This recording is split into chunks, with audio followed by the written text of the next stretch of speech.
ಮನಗಳಿಗೆ ಬಿತ್ತುವ ನಿಟ್ಟಿನಲ್ಲಿ ನಮ್ಮೆಲ್ಲರಿಗೂ ಆದರ್ಶ ಪೂಜ್ಯ ಸ್ವಾಮೀಜಿಯವರ ಪಾಲಿಯಾಗಿ ವೇದಿಕೆ ಮೇಲಿನ ಎಲ್ಲ ಗಣ್ಯರನ್ನು ನಾನು ನೆನೆಸಿಕೊಂಡ ದಯವಿಟ್ಟು ಕ್ಷಮಿಸಿ ಸಮಯದ ಅಭಯ ಭಾವಿಸಿದ್ದೇವೆ. ಮತ್ತು ಎದುರುಗಡೆ ಕುಳಿತಿರ್ತಕ್ಕಂಥ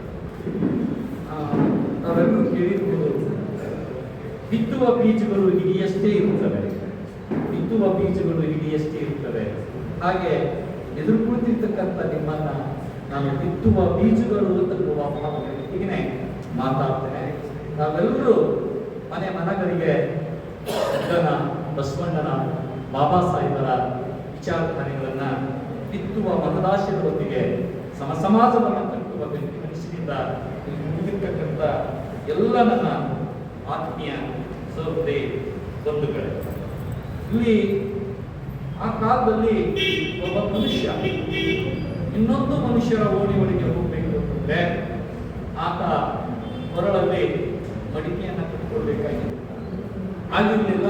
ಯಾವುದೋ ಕಾರಣಕ್ಕಾಗಿ ಸ್ವಲ್ಪ ಮುಂಜಾನೆಯ ಹೊತ್ತಿನಲ್ಲಿನೇ ಊರೊಳಗೆ ಪ್ರಯಾಣ ಮಾಡ್ತಾರೆ. ಕೈ ಒಳಗೆ ಒಂದು ದೊಡ್ಡ ಬೋಲನ್ನು ಇಟ್ಕೊಂಡು ಸಂಬೋಳಿ ಸಂಬೋಳಿ ಸಂಬೋಳಿ ಎಂದು ಊರೊಳಗೆ ಪ್ರವೇಶ ಮಾಡ್ತಾರೆ.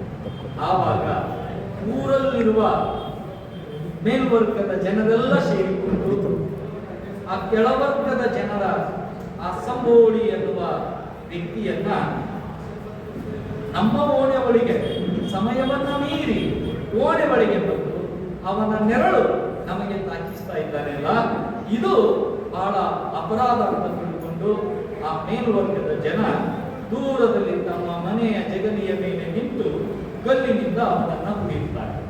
ಎಲ್ಲ ಓಣಿಯ ಜನ ಕಲ್ಲಿನಿಂದ ಎಲ್ಲರೂ ಹುಡುಕ್ತಾರೆ.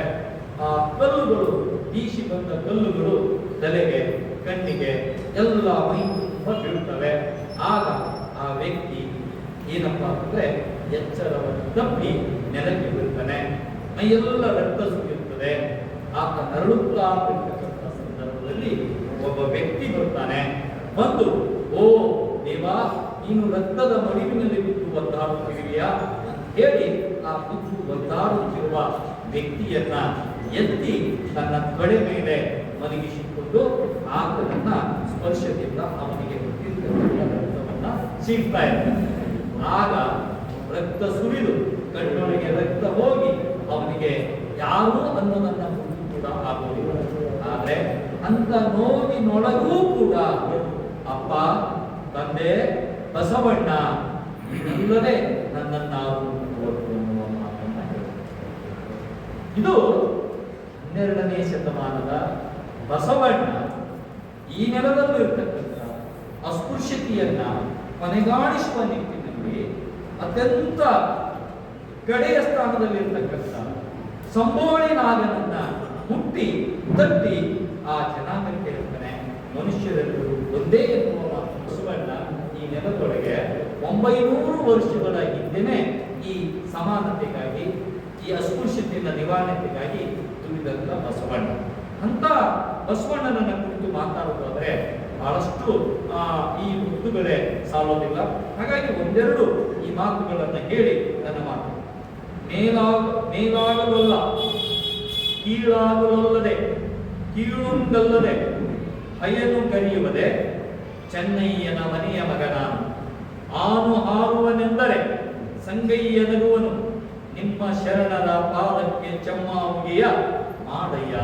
ಕೂಡಲ ಸಂಗಮ ದೇವ, ನಿಮ್ಮ ಶರಬಟ್ಟಿ ಬೇಡುವನೆಯ. ನಡೆ ನುಡಿ ಸಿದ್ಧಾಂತವಾದಲ್ಲಿ ಕುಲ ಒಲೆಯಿಲ್ಲ, ಕುಲ ಒಲೆಯಿಲ್ಲ. ನುಡಿಲೇಶು ನಡೆಯ ಧರ್ಮದಲ್ಲಿ ಅದೇ ಬಿಡುಗಡೆ. ಇಲ್ಲದ ಒಲೆ ಕಳವು ಪರಧರ್ಮಗಳಲ್ಲಿ ಫಲವನ್ನರಿಯದೆ ಕೆಟ್ಟು ನಡೆಯುತ್ತ ಮತ್ತೆ ಉಂಟೆನೆಂಬ ಒಡಲುಂಟೆ. ಆಚಾರವೇ ಕುಲ, ಅನಾಚಾರವೇ ಬಲೆ. ಆಚಾರವೇ ಕುಲ, ಅನಾಚಾರವೇ ಬಲೆ ಎನ್ನುವ ಮಾತುಗಳನ್ನ ಆ ಕಾಲದಲ್ಲಿ ಈ ಮನುಷ್ಯರ ನಡುವೆ ಈ ಏನು ಭೇದ ಭಾವ ಮೇಲು ಕೀಳುತ್ತಲ್ಲ ಅದನ್ನ ಹೊಡೆದುಹಾಕಲಿಕ್ಕೆ ಈ ಬಸವಣ್ಣನವರು ಅಪ್ಪನೂ ನಮ್ಮ ಡೌರಕಕ್ಕಯ್ಯ ಎಂದು ಈ ರೀತಿ ಕೆಳವರ್ಗದ ಜನರನ್ನ ಅಪ್ಪಿಕೊಳ್ಳುವ ಮೂಲಕ, ಮುಟ್ಟುವ ಮೂಲಕ ಅವರನ್ನ ಒಂದುಗೂಡಿಸುವ ಮೂಲಕ ಈ ವ್ಯವಸ್ಥೆ ಒಳಗಿರ್ತಕ್ಕಂಥ ಸನಾತನ ವ್ಯವಸ್ಥೆಯನ್ನ, ಈ ಅವೈಜ್ಞಾನಿಕವಾಗಿರ್ತಕ್ಕಂಥ ಜಾತಿ ವ್ಯವಸ್ಥೆಯನ್ನ ಒಗ್ಗೂಡಿಸಿದಂಥ ಒಂದು ಕ್ರಾಂತಿಯ ಕಡೆ ಮೂಡಿಸಿದವರು ಯಾರು ಅಂದರೆ ಬಸವಣ್ಣ. ಅಂತ ಹೊಲೆಯನು ಯಾರು, ಮಾದಿಗನು ಯಾರು ಎಂಬ ಪ್ರಶ್ನೆಗೆ ಹೊಲಸು ತಿಂಬುವನೇ ಹೊಲೆಯ, ಹೊಲಸು ತಿಂಬುವನೇ ಹೊಲೆಯ, ಕೊಲ್ಲುವವನೇ ಮಾದಿಗ ಎಂದು ತಿಳಿಸಿದರು. ನೆಲ ಜಲ ಒಂದೇ ಆಗಿರುವಾಗ ನಡುವೆ ಈ ಕುಲಗೋತ್ರವನ್ನ ಮಾಡ್ತಕ್ಕಂಥ ಇದು ಅಪರಾಧ. ಮನುಷ್ಯರೆಲ್ಲರೂ ಸಮಾನರು, ಅವರು ಮಾಡತಕ್ಕಂಥ ಕೆಟ್ಟ ಗುಣಗಳಿಂದ ಬಲಿಯರಾಗಿದ್ದಾರೆ. ಯಾರೇ ಆಗಿರಲಿ ಈ ದೇಶದೊಳಗೆ ಅಥವಾ ಈ ಜಗತ್ತಿನೊಳಗೆ ಕೆಟ್ಟ ಕೆಲಸವನ್ನ ಮಾಡುವುದು ಮಾತ್ರ ಬಲಿಯ, ಕೆಟ್ಟ ವ್ಯವಸ್ಥೆಯನ್ನ ಆಚರಣೆ ಮಾಡತಕ್ಕಂಥವರು ಬಲಿಯಿರುವುದು. ಇಂಥ ಬಸವಣ್ಣನವರು ಆ ಸಂದರ್ಭದಲ್ಲಿ 12ನೇ ಶತಮಾನದಲ್ಲಿ ಒಂದು ದೊಡ್ಡ ಕ್ರಾಂತಿಯನ್ನ ಮಾಡುವುದು. ನಾವು ಒಂದು ನೆನಪನ್ನ ಡಿಸೆಂಬರ್ 8ನೇ ತಾರೀಕಿನ ಒಂದು ಬಹಳ ದೊಡ್ಡ ಘಟನೆ ನಮ್ಮ ಈ ಕರ್ನಾಟಕದಲ್ಲಿ ನಡೆದಿತ್ತು. ಅದಕ್ಕೂ ಮುಂಚೆಯೂ ನಡೆದಿತ್ತು, ಅದನ್ನ ಇತ್ತೀಚೆಗಾಗಿ ನಡೆದಿದ್ದು ಅಂತ ಹೇಳಿ ನಾನು ನಿಮಗೆ ನೆನಪಿಸ್ತೇನೆ. ಡಿಸೆಂಬರ್ 8ನೇ ತಾರೀಕಿನ ದಿನ 2025 ಒಬ್ಬ ತಂದೆ ತುಂಬು ಗರ್ಭಿಣಿಯಾದಂತ ತನ್ನ ಮಗಳನ್ನೇ ಒಂದು ಕೊಚ್ಚಿ ಹಾಕಿದ್ದಾನೆ. ಇದು ಧಾರವಾಡ ಜಿಲ್ಲೆಯ ಹುಬ್ಬಳ್ಳಿಯಲ್ಲಿರ್ತಕ್ಕಂಥ ಯಾವುದು ಅಂತಂದ್ರೆ ಇನಾಮ್ ಹೀರಾಪುರ ಅಂತ ಗ್ರಾಮ. ಅಲ್ಲಿ ಏನು ಅಂತಂದ್ರೆ ಯಾರು ಅಂದ್ರೆ ಅಲ್ಲಿ ಇರ್ತಕ್ಕಂಥ ದಯಾನಂದ ಎಂಬ ಅಸ್ಪೃಶ್ಯ ಜಾತಿಗೆ ಸೇರಿದಂತ ಇವಾಗ ಲಿಂಗಾಯತ ವರ್ಗಕ್ಕೆ ಸೇರಿರ್ತಕ್ಕಂಥ ಯಾರು ಅಂದ್ರೆ ಮಾನ್ಯ ಎನ್ನುವ ಹುಡುಗಿಯ ಜೊತೆಗೆ ಮದುವೆ ಆಗ್ತದೆ, ಪ್ರೀತಿಸಿ ಮದುವೆ ಆಗ್ತದೆ. ಅದನ್ನ ಸಹಿಸಿಕೊಳ್ಳದ ಮನಸ್ಸು ಸ್ವತಃ ತಂದೆನೆ ಮಗಳನ್ನ ತುಂಬಿ ಗರ್ಭಿಣಿಯಾಗಿರ್ತಕ್ಕಂಥ ಮಗಳನ್ನ ಕೊಚ್ಚಿ ಕೊಂದು ಹಾಕ್ತಾನೆ.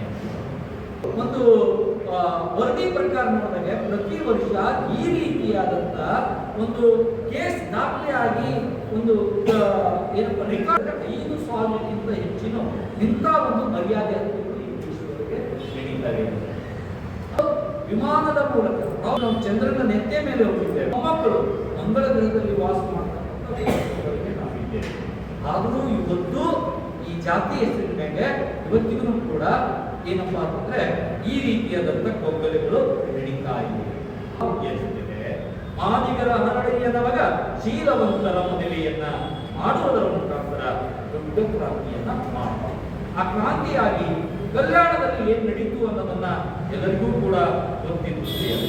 ಇಂಥ ಒಂದು ದೊಡ್ಡ ಕ್ರಾಂತಿಯನ್ನ ಮಾಡಿರ್ತಕ್ಕಂಥ ಬಸವಣ್ಣನವರು ಗೋರಕಯ್ಯ, ಸಮಗಾರ ಹರಳಿಯ, ಮಾದರ ಚೆನ್ನಯ್ಯ, ಸೂಳೆ ಸುಂಕವ್ವೆ, ಹೀಗೆ ಅನೇಕ ಜನ ಕೆಳವರ್ಗದವರನ್ನ ತಾವು ಕಟ್ಟಿದ ಅನುಭವ ಮಂಟಪದೊಳಗೆ ಎಲ್ಲರೊಂದಿಗೆ ಸೇರಿ ಚರ್ಚಿಸುವ, ಸೌಭೋಜನ ಮಾಡತಕ್ಕಂಥ ಅವಕಾಶವನ್ನ ಕೊಟ್ಟು ಕಾಯಕ ದಾಸೋಹಗಳ ಮೂಲಕ ಸಮಸಮಾಜವನ್ನ ಕಟ್ಟಲು ಹೊರಟ ಬಸವಣ್ಣನವರು ಬಹಳ ದೊಡ್ಡ ಸಮತಾವಾದ.